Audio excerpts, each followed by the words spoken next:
మార్పులు అనేటువంటివి సర్వసాధారణం అయిపోయింది ప్రపంచంలో కదండి. ఎంత మార్పులు ఈ యొక్క లోకంలో మనం చూస్తూ ఉన్నామంటే, మనం ఒక్కసారి వెనక్కి తిరిగి చూసుకుంటే కొన్ని అసలు డిసప్పియర్ అయిపోయినాయి. డిసప్పియర్ అంటే మాయమైపోయినాయి. కొన్ని ఏమేమి మాయమైపోయినాయి చెప్పండి. రిక్షాలు ఉన్నాయండి ఇప్పుడు అసలు మనకి.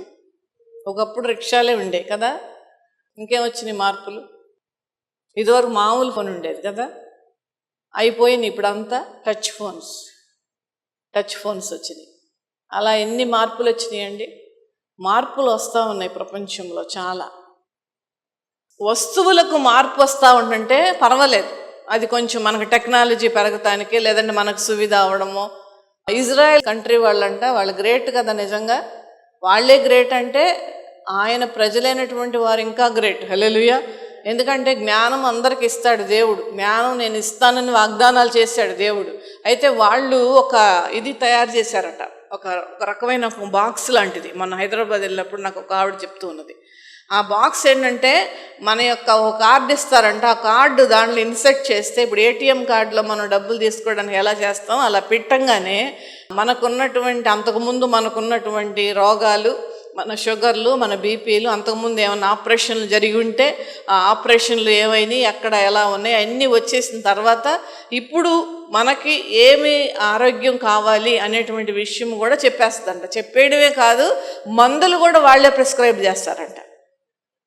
ఎంత టెక్నాలజీ కదండి అది. వరల్డ్ అంతటికి కూడా కంట్రీస్కి వాళ్ళు తయారు చేసి ఇవ్వాలని కనిపెట్టారంట. ఎంత గొప్ప విషయం అండి. నిజంగా ఈ టెక్నాలజీ కొంత ప్రజలకి ఇబ్బందికరంగా ఉన్నప్పటికీ కూడా కొంత యూస్ఫుల్గా ఉన్నది మనుష్యులకు. ఫర్ ఎగ్జాంపుల్, ట్యాక్సీ కావాలంటే ఫోన్లు చేస్తే ట్యాక్సీ మన ఇంటి ముందు ఉంటుంది. ఆటో కావాలంటే ఆటో ఉంటుంది. సిటీస్లో అయితే ఏం కావాలో అవన్నీ ఫోన్లు చేస్తే వచ్చేస్తాయి మరో నిమిషం. అయితే ఈ రకమైన మార్పులు మనకు మంచిదే, కానీ మనుష్యులలో మార్పు రావడం అనేటువంటిది ఎవరు కూడా సహించలేం. ఎవరు సహించలేం అది. కానీ అన్ఫార్చునేట్గా మనుష్యులలోనే మార్పు వస్తున్నది. మనుషులలోనే మార్పు వస్తున్నది.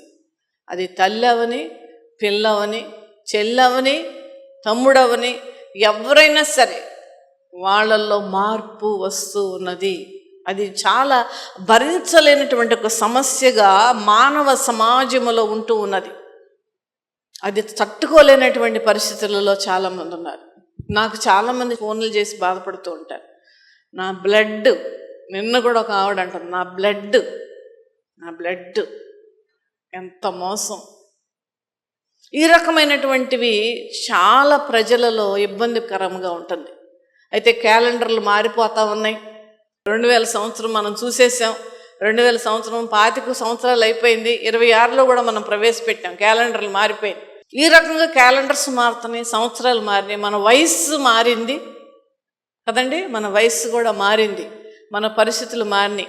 ఈ సంవత్సరం మనం ఇంకేదో మార్పులు చెందాలి. ఇంకా పాటలు పాడేవాళ్ళు, కీబోర్డ్ ప్లే చేసేవాళ్ళు, లేదంటే నాలాంటి వాళ్ళు, ఇంకా ఎవరైనా సరే ఇంకా నాలో మార్పు రావాలి, ఇంకా నేను అయ్యగారితో నేను కూడా అదే ప్రార్థన చేసుకుంటా, ఇంకా మేము నాయన నీ సువార్తను ప్రకటించడానికి ఇంకను మాకు బలమునివ్వు, వాక్యపు జ్ఞానం ఇవ్వు, మాలో ఇంకా మార్పు రావాలనేటువంటి ప్రార్థన మేము చేస్తూ ఉంటాం. అయితే ఈ యొక్క మార్పు అనేటువంటిది మనుషులలో రావడం చాలా చాలా బాధాకరమైన విషయం. అయితే ఈ మార్పును మనం ఎలా తీసుకుంటున్నాం, ఈ మార్పును మనం ఎలా యాక్సెప్ట్ చేస్తున్నాం అనేటువంటి ఆలోచన మనం చూడాలి ఒక్కసారి. అయితే బైబిల్ గ్రంథంలో ఉన్నటువంటి వాక్యమును ఒక్కసారి మీ ముందు ఉంచాలని ఆశపడుతూ ఉన్నాను. అయితే ఈ యొక్క వాక్యం చదవకృత నేను ఒక ప్రశ్న వేస్తాను మీకు. భూమి ఆకాశములను ఎవరు సృజించారండి? యెహోవాయే సృష్టించాడు. అందుకే ఆయన పేరు సృష్టికర్త అయినటువంటి పేరు. భూమి ఆకాశం ఆయన సృష్టించారు. అయితే మరలా ప్రశ్న వేస్తున్నాను, ఈ భూమి ఆకాశం ఎప్పటెప్పటికి అన్నట్టుగా ఉంటుందా? ఉండదు. ఏమన్నారు దాని గురించి ప్రభు? ఏమైపోతాయి? లయం అంటే అర్థం ఏంటి? రాలిపోతాయి, డిసప్పియర్ అవుతాయి. మన సాంబ్రాణి పొగ, పిల్లలకి, చిన్నపిల్లలకి సాంబ్రాణి పొగ వేస్తే ఆ కొంచెం సేపు ఉన్న తర్వాత ఆ పొగ ఎక్కడికి వెళ్ళిపోద్దంటే లయం అయిపోద్ది, డిసప్పియర్ అయిపోద్ది.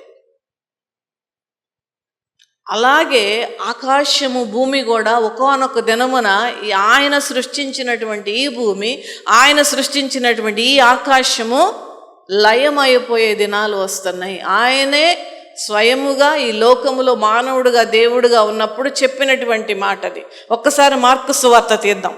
మార్కు సువార్త 13:31.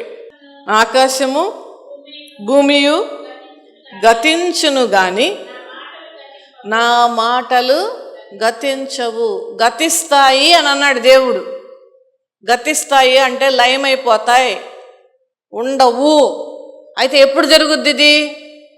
ఎప్పుడు జరుగుద్ది అంటే తన బిడ్డలైనటువంటి వారిని, మరలా చెప్తున్నాను, తన బిడ్డలైనటువంటి వారిని తన యొద్దకు చేర్చుకొని అప్పుడు దేవుడు ఆయన సృష్టించిన ఆకాశమును భూమిని లయమైపోయేటట్లు చేస్తాడట. ఒకచోట వాక్యంలో కూడా ఏమన్నదంటే ఆకాశము బట్టల వలె చుట్టబడుతుందంటండి. అసలు ఎక్కడి నుంచి ఎట్ట మొదలేస్తాడండి దేవుడు? ఆలోచించండి మీరు. ఆశ్చర్యంగా ఉంటుంది కదా, చాలా ఆశ్చర్యంగా ఉంటుంది. అందుకనే ఆయన పేరు ఆశ్చర్యకరుడైన దేవుడు. ఆకాశము రేపు చుట్టబడుతుంది బట్టల వలె. బట్టలను ఎలా చుట్టేస్తామో మనం అదే విధంగా ఆకాశము చుట్టబడుతుంది, భూమి గతించిపోతుంది. ఇవన్నీ కూడా జరిగేటువంటి దినాలు కూడా బహు తొందరగా ఉన్నాయి. అయితే తన బిడ్డలైనటువంటి మనందరిని కూడా ఆయన వద్దకు చేర్చుకున్న తర్వాత ఆయనే వచ్చి మనలను మేఘములోంచి తీసుకుని వెళ్ళి చార్టెడ్ ఫ్లైట్ లాగా అనమాట. చార్టెడ్ ఫ్లైట్ అంటే ఏంటంటే సొంతంగా, ఇప్పుడు మనకు కార్లు ఉన్నాయి కదా, మనకు బళ్ళు ఉన్నాయి కదా, అలాగే కొంతమందికి సొంత విమానాలు ఉంటాయి.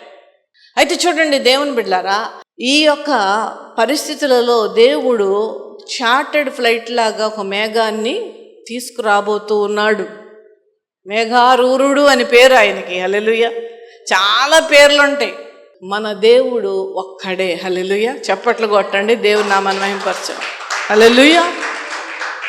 మన దేవుడు ఒక్క దేవుడు, నిజమైన దేవుడు, సృష్టికర్త అయిన దేవుడు, ఆశ్చర్యకరైన దేవుడు, ప్రాణం మన కొరకు పెట్టిన దేవుడు ఒక్కడే. కానీ కొన్ని కోట్ల పేర్లు ఉన్నాయి ఆయనకి. హల్లెలూయా. ఆ పేరుల్లో ఒక పేరు ఏంటంటే మేఘారూరుడు.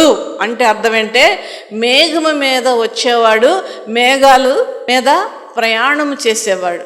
రావడమే కాదు, ఆ మేఘాల మీద మనల్ని ఎక్కిస్తాడు. హల్లెలూయా. సో ఫ్లైట్ ఎక్కలేదని బాధపడేటువంటి వారికి సొంత ఫ్లైట్ మేఘాన్ని మార్చేసి వేస్తాడు దేవుడు. హల్లెలూయా. హల్లెలూయా. అయితే చూడండి దేవుని బిడ్డలారా, ఈ మార్పులు మనం చూస్తూ ఉన్నప్పుడు మన దేవుడి యొక్క ప్రేమ, మన దేవుని యొక్క కృప, మన దేవుని యొక్క స్వస్థత, మన దేవుని యొక్క శక్తి మార్పు లేనిది. హల్లెలూయా.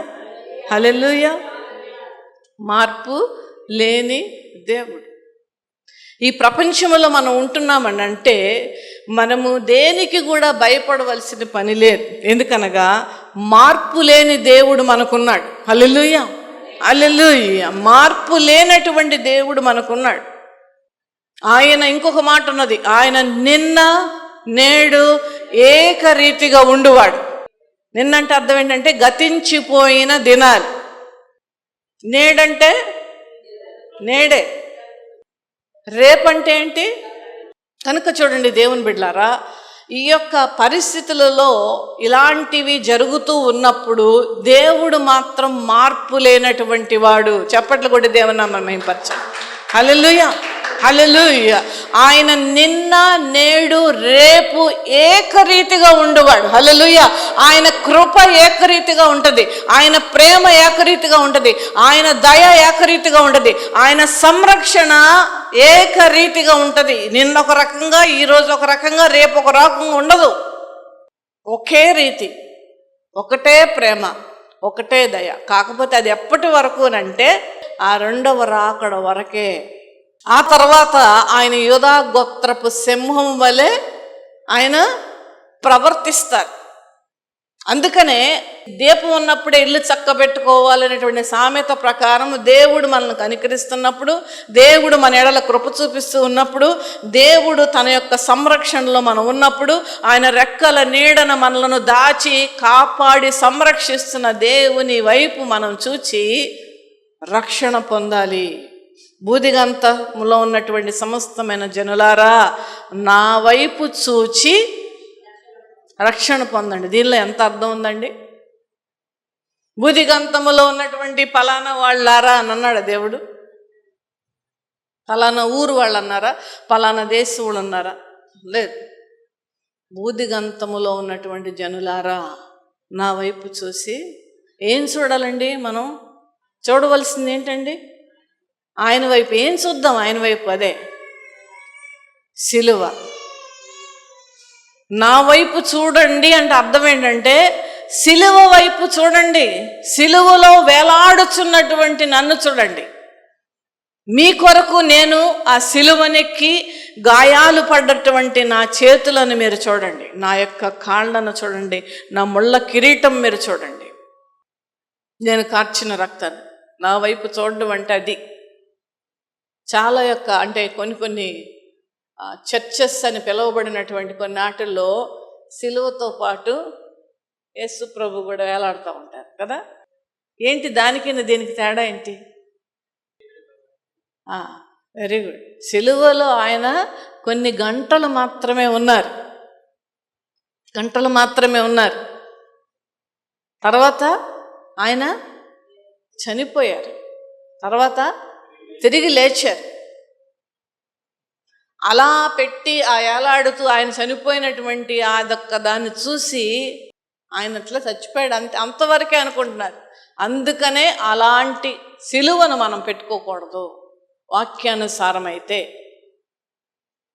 వాక్యానుసారముగానే మన యొక్క ఆరాధన ఉండాలి, వాక్యానుసారముగా మన యొక్క ప్రార్థన ఉండాలి, వాక్యానుసారంగా మన యొక్క ప్రసంగాలు కూడా ఉండాలి. దేవుని బిడ్డలారా, భూదిగంతంలో ఉన్న సమస్తమైన జనులారా నా వైపు చూసి రక్షణ పొందండి అంటున్నాడు దేవుడు. ఈ అంటున్నటువంటి దేవుడు ఈ రక్షణ ఎంతవరకు వస్తుంది, ఎంతవరకు ఉంటుంది అనేటువంటిది చెప్పలేము. సాతాను ఏదో రకమైనటువంటి విపత్తును తీసుకుని రావచ్చు. ఈ రోజున ఒక అమ్మాయి రావాల్సిందండి ఆరాధనకు. ఆ అమ్మాయిని నేను చాలా అటెండ్ అవుతాను ఫోన్స్. అంటే ఆమె ఇంటి పక్క వాళ్ళ దగ్గరికి వెళ్ళి మాట్లాడదండి భర్తతో భయపడిపోయి. ఆమె ఏముందంట తెలుసా అండి? నన్ను మాత్రం మందిరానికి పంపించండి. ఎంత అద్భుతం అండి! ఇలా నేను అనుకుంటున్నానమ్మా, ఇలా చెప్పేద్దాం అనుకుంటున్నాను అని అంటే, తర్వాత మరి ఏం అడిగిందో ఏమో చేసి నేను కూడా ప్రార్థన బాగా చేస్తున్నాను, ఆమెను కూడా చేసుకోమని అన్నాను. మరి ఆయన ఒప్పుకున్నారంట మందిరానికి వెళ్ళటానికి. హల్లెలూయా, హల్లెలూయా. కాకపోతే మార్నింగ్ 9 గంటలకల్లా ఆమె అంత సిద్ధపడిపోయి స్నానం అంతా చేసేసి మందిరానికి అక్కడికి రావడానికి సిద్ధపడితే ఏమైంది తెలుసా? వాళ్ళకి ఏదో స్థలమో ఏదో పొలమో ఏదో ఉందంట, అక్కడికి వెళ్ళాడంట మార్నింగ్. ఆ పక్క వాళ్ళకి వీళ్ళకి గొడవ వచ్చిందంట. గొడవ పెరిగి ఏమైంది, బాగా అవతల వ్యక్తి ఈమె ఫోన్లో మాట్లాడినటువంటి వాళ్ళ భర్త యొక్క తల బద్దలు కొట్టేశాడంట. తల బద్దలైపోయింది, కర్రతో కొట్టేటప్పటికెళ్ళి. ఇప్పుడు హాస్పిటల్కి వెళ్తున్నారు, కేసులు ఏవి పెడుతున్నారు. అమ్మ నేను రాలేనని ఫోన్ చేసింది పొద్దున్న. అంటే నేను ఎందుకు చెప్తానంటే ఇంత ఉదాహరణ, మందిరానికి రాకుండా ఉండడానికి సాతాను ఎంత ప్రణాళిక వేసిందో గమనించండి. ఈయన అక్కడికి వెళ్ళాలని ప్రేరేపించింది, అదే సమయంలో ఆ స్థలంలో ఈ వ్యక్తి ఉండాలని ఇంకొకరిని ప్రేరేపించింది. వీళ్ళిద్దరికీ మిస్అండర్స్టాండింగ్ మళ్ళా ప్రేరేపించింది, మాట పెరగడానికి ప్రేరేపించింది, తర్వాత తల బద్దలు కొట్టేటువంటి రీతిలో ప్రేరేపించింది. ఇప్పుడు గవర్నమెంట్ హాస్పిటల్ తీసుకుని వెళ్ళారు, కేసు పెట్టారు. ఎంత ప్రణాళిక చూశారండి. ఏది ఒక్క ఆదివారం ఒక్క ఆరాధనకు రాకుండా సాతాను పెట్టినటువంటి ఒక అద్భుతమైన ప్లాన్ అది సక్సీడ్ అయింది, లేదంటే అది నెరవేర్చబడింది దాని యొక్క ఆలోచన. నేను అదే చెప్తాను ఎప్పుడు కూడా చాలామందికి. దేవుడేమో మందిరానికి రమ్మంటాడు, సాతానేమో మందిరానికి వెళ్ళొద్దంటది. వ్యత్యాసం కనుక్కోండి దేవుని బిడ్డలారా. మందిరానికి వస్తే ఏముందంటే మందిరములో మేలున్నది, వాక్యములో మేలున్నది, వాక్యములో దీవెనున్నది, వాక్యములో దిద్దుబాటు ఉన్నది, వాక్యములో సరి చేసుకునేటువంటి ఒక అద్భుతమైనటువంటి వాక్యాలు ఉన్నాయి. అవి విని ఎక్కడ మారిపోతారో, ఎక్కడ పరలోకానికి వెళ్ళిపోతారో, ఇళ్ళు నరకంలో నాకున్నటువంటి పర్సంటేజ్ తగ్గిపోద్దా అని చెప్పి భయంకరమైన ప్లాన్స్ వేస్తుంది. మనం నిలబడాలి. దేవుడు కొద్దిగా నొప్పిస్తే, కొద్దిగా వాక్యం ద్వారా గద్దిస్తే మనం చాలాసార్లు ఇబ్బంది పడుతూ ఉంటాం. దేవుని బిడ్డలారా, దేవుడు మాట్లాడుతున్నాడు అని అంటే అర్థం ఏంటంటే నన్ను కానీ మిమ్మల్ని కానీ సరిచేసుకోమంటున్నాడు. వాక్యపు వెలుగులో మనం నడవాలి, సరిచేసుకోవాలి. ఎప్పటికెప్పటి రేపు అంటే అర్థం ఏంటంటే మనం బ్రతికినంత కాలం. హల్లెలూయా. ఏంటి రేపు అంటే అర్థం ఏంటి? మనం బ్రతికినంత కాలం ఆయన ఏకరీతిగా ఉండేటువంటి వాడు ఆయన. హల్లెలూయా. ఆ ఏకరీతి ఏంటంటే ఆయన రక్షణ, ఆయన సంరక్షణ, ఆయన కాపుదల, ఆయన కృప, ఆయన స్వస్థత, ఆయన బాగు చేసే విధానం ఏకరీతిగా ఉంటుంది. హల్లెలూయా. ఆయన కనుదృష్టి మన మీద నుండి తొలగిపోదు. అందుకనే యెషయా గ్రంథంలో ఒక అద్భుతమైన వాక్యం ఉంటుంది. 54వ అధ్యాయం 10వ వచనం. పర్వతములు తొలగిపోయినను మెట్టలు తత్తరిల్లినను నా కృప నిన్ను విడిచిపోదు. చప్పట్లు కొట్టి దేవుని నామాన్ని మహింపరుద్దాం. హల్లెలూయా, హల్లెలూయా. పర్వతములు తొలగిపోయినా, పర్వతాలు తొలగుతాయండి? మరి తొలగిపోతాయి అంటున్నాడుగా దేవుడు. ఆయన చెప్తే తొలగిపోతాయి. మెట్టలు తత్తరిల్లడం అంటే వణికిపోయి ఆ గుట్ట ఒక సదును భూమిగా మార్చివేయబడడం. తత్తరిల్లడం అంటే అదే అర్థం. పర్వతాలు తొలగిపోవచ్చు, తొలుగుతాయి పర్వతాలు, తొలిగే దినాలు వస్తున్నాయి, తొలుగుతాయి అన్నాడు దేవుడు. మెట్టలు తత్తరిల్లినను. మెట్టలు అంటే ఏంటంటే కొండలాగా కాదు కానీ చాలా ఎత్తైనటువంటి ఒక గుట్ట, అది కూడా తత్తరిల్లిపోద్దంట. అలాంటి పరిస్థితి వచ్చిన అంటే అర్థం ఏంటంటే ఆయన సృష్టించినటువంటి ఈ సృష్టిలో అటువంటివన్నీ కూడా తొలగిపోయే దినాలు వస్తున్నాయి. ఆ దినాలలో కూడా నా కృప నిన్ను విడిచిపోదు. హల్లెలూయా, హల్లెలూయా. నా కృప ఎంత అద్భుతమైనవండి. మార్పులేని దేవుడా నీవని మాట ఇచ్చి నెరవేర్చుతావని, మార్పులేని దేవుడా నీవని మాట ఇచ్చి నెరవేర్చుతావని, మారని వాగ్దానములు నా కొరకై దాచి ఉంచినావని. ఎంత అద్భుతం అండి. ఈ సంవత్సరము దేవుడు దాచిపెట్టి ఉంచాడు. హల్లెలూయా. పాత సంవత్సరములో నీ మనస్సులో ఉన్నటువంటి కోరికలు నెరవేర్చబడలేదేమో, పాత సంవత్సరములో నువ్వు చేసిన ప్రార్థనలకు కొన్ని జవాబులు రాలేదేమో, పాత సంవత్సరములో ఉన్నటువంటి ప్రతి విధమైన గాయము ఒకవేళ నువ్వు అనుభవిస్తూ నడిపించేసావేమో.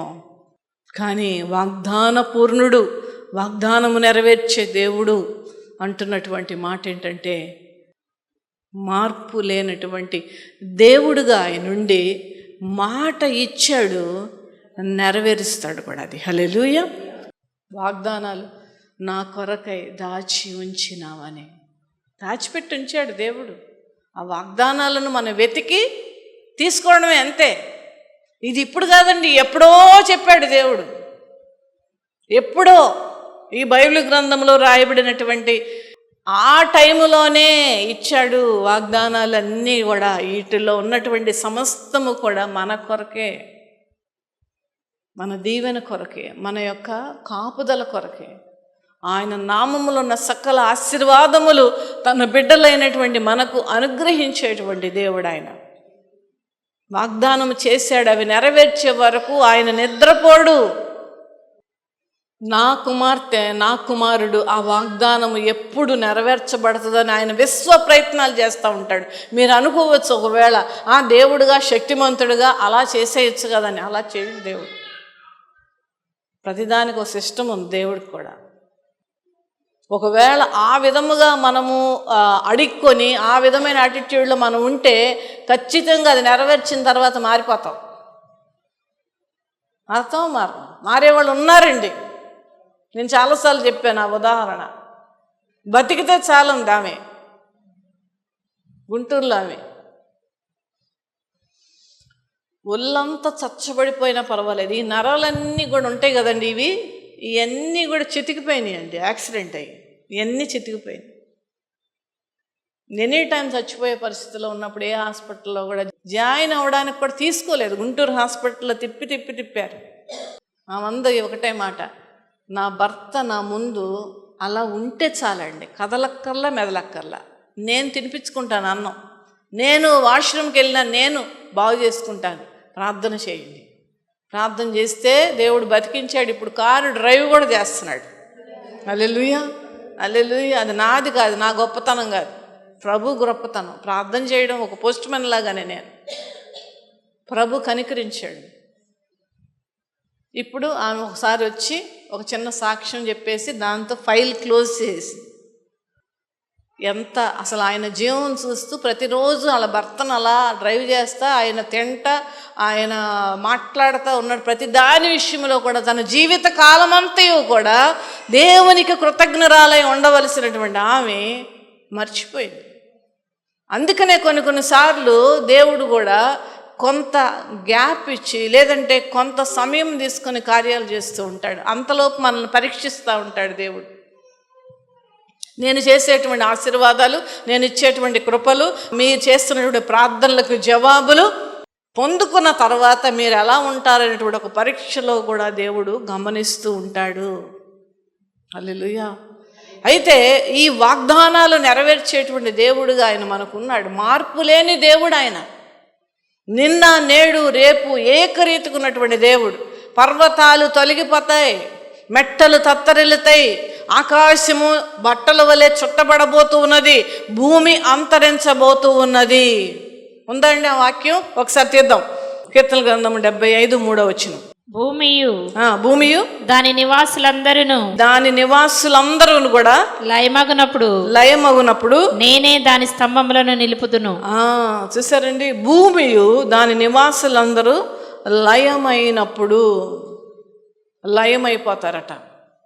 భూమి దానిలో ఉన్నటువంటి నివాసులందరూ కూడా లయమైనప్పుడు నేనే దాని స్తంభములను నిలుపుదును. భూమి లయమైపోద్ది, ఆకాశం లయమైపోద్ది, కొండలు గుట్టలు తత్తరిల్లిపోతాయి, లోకంలో ఉన్న సమస్తము కూడా అంతరించిపోతుంది. ఇవన్నీ కూడా జరుగుతాయి. కానీ ఆయన కృప మనలను వీడిచ్చిపోదు.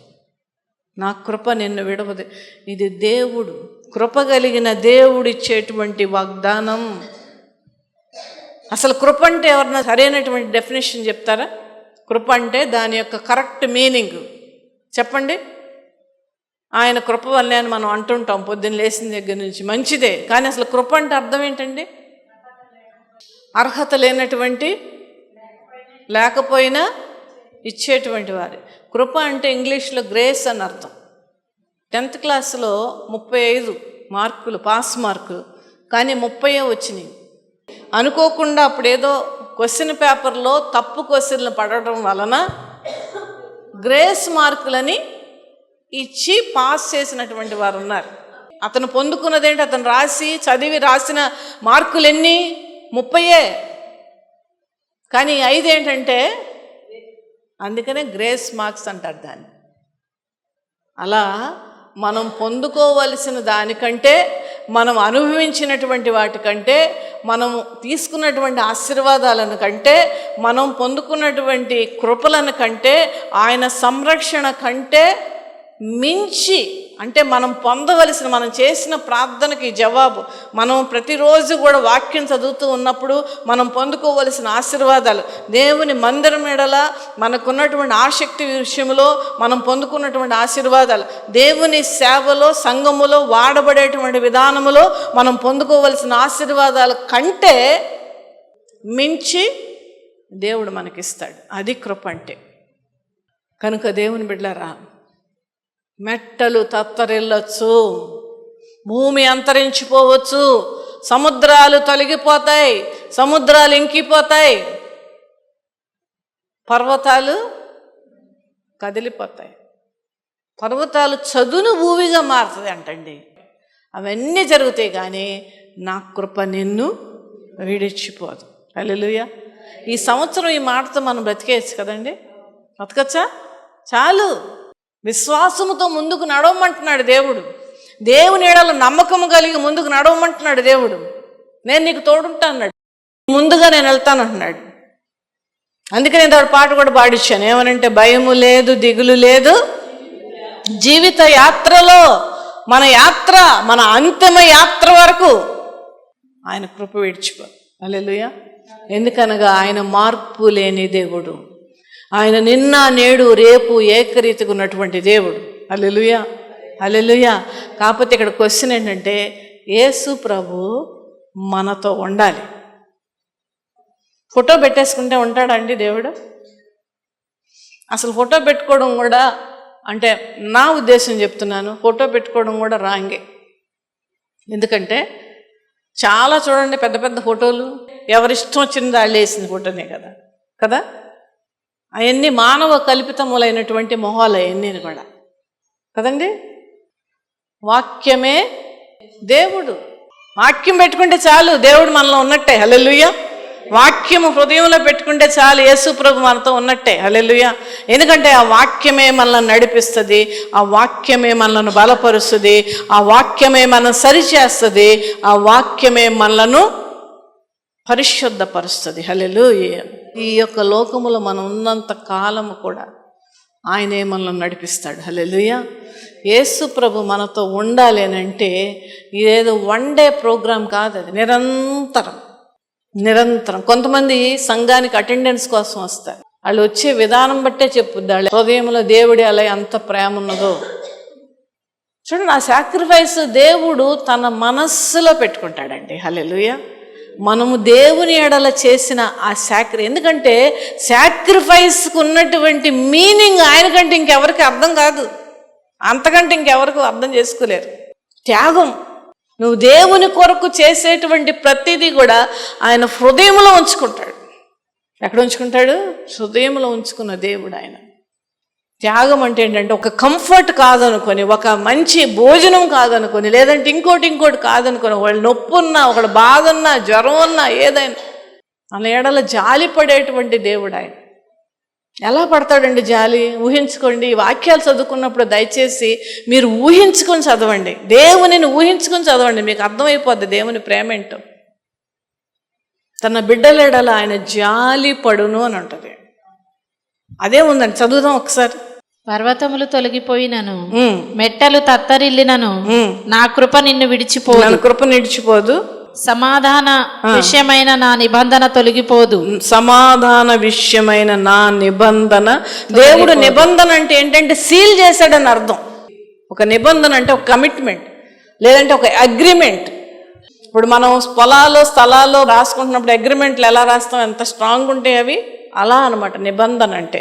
అందుకనే సమాధాన విషయమైన నా నిబంధన తొలగిపోదు అని నీయందు జాలిపడు యెహోవా సెలవిచ్చుచున్నాడు. ఆయన మన ఎడల జాలి చూపిస్తున్నాడంట. అసలు జాలి అనేటువంటిది ఒక అద్భుతమైన సృష్టికర్త, శక్తిమంతుడు జాలి పడడం అంటే ఎంత అద్భుతం అండి. అది నేను పడతాను అంటున్నాడు దేవుడు. ఎందుకంటే హృదయాన్ని చూసే దేవుడు అండి ఆయన. హల్లెలూయా, హల్లెలూయా.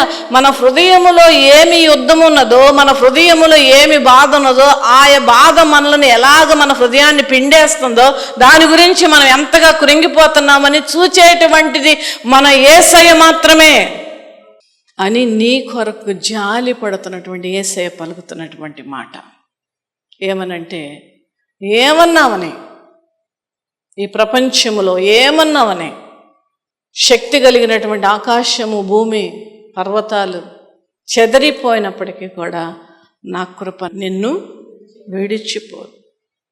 యేసు ప్రభు మనతో ఉండాలి అని అంటే ఆయన బిడ్డలుగా ఉండడమేనండి, అంతే, సింపుల్, ఇంకేం లేదు. దేవుని వైపు కాక, దేవుని మందిరం వైపు కాక, దేవుని మందిరంలో జరిగేటువంటి ప్రార్థనల వైపు కాక, వేరే వైపు మన మనస్సు ఎక్కడన్నా ఉంది అని అంటే అది సాతానే అనుకోండి, అనేసుకోండి, రాసేసుకోండి. అది ప్రయారిటీ ఏంటంటే, ప్రాముఖ్యత ఏంటంటే, దేవునిని నా యొక్క శక్తి ద్వారా, నా బలము ద్వారా, నాకున్నటువంటి టాలెంట్స్ ద్వారా ఆయనను మహిమపరచటమే. అదే ఒక్కటే గోల్ మనకి, మరొకటి వద్దు. అప్పుడు యేసుప్రభు మనతో ఉంటాడు. అప్పుడు ఈ లోకంలో మనకు భయం లేదు, దిగులు లేదు. శత్రువుని చూచి భయం ఎందుకు? ఎందుకు భయం? నీతో కూడా వచ్చువాడు నీ దేవుడే, నీ రక్షకుడే, నువ్వు సేవిస్తున్నటువంటి నీ ప్రభువే, నీ కొరకు ప్రాణం ఇచ్చినటువంటి ఆ యేసయ్య నీతో వస్తాడు. ఆయన నువ్వు ఒంటరిగా నువ్వు కాదు. నువ్వు అనుకుంటున్నావేమో నా బాధ ఎవరు చెప్పుకోవాలని. ఎవరికి చెప్పుకోవాలి? ఎవరికి చెప్పుకోవాల్సిన పనే ఉంది? చెప్పుకోవాల్సిన పనే ఉందండి. వాళ్ళు ఏమైనా తీరుస్తారా, అరుస్తారా? ఆ సమయం వచ్చి మందిరంలో మోకరించి నా ప్రభువా నా దేవా అని ప్రార్థన చేసుకుంటే ఎంత బాగుంటుంది. శుక్రవారాలు పెట్టా నేను. శుక్రవార ప్రార్థన ఫౌండేషన్, ఒక పునాది. మనం రాకుండా దేవుడు ఏంటోనండి తీసుకురావట్లేదు అంటారు కొంతమంది. ఎంత పొరపాటు మాట అండి.